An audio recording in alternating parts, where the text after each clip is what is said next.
अस्सलामुअलैकुम दोस्तों, Shaheen online channel में हम आप सबको खुश आमदीद कहते हैं। सवाल नंबर 1, वो कौन सी जगह है जहां आपके अलावा सब बैठ सकते हैं?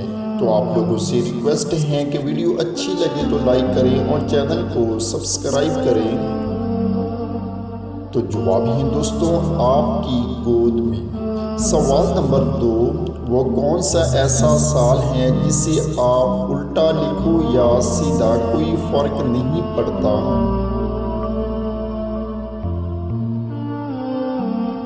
तो जवाब है दोस्तों 1951। सवाल नंबर 3, बच्चों का मुल्क किस मुल्क को कहा जाता है?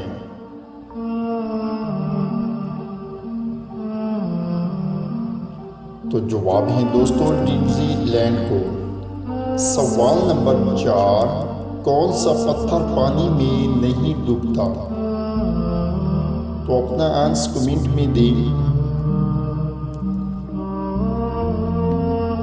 तो जवाब है दोस्तों आतिशफशानी का पत्थर। सवाल नंबर 5, ऐसी कौन सी चीज़ें हैं जो खींचने से छोटी हो जाती हैं? तो अपना जवाब कमेंट में दें। तो जवाब है दोस्तों सिगरेट।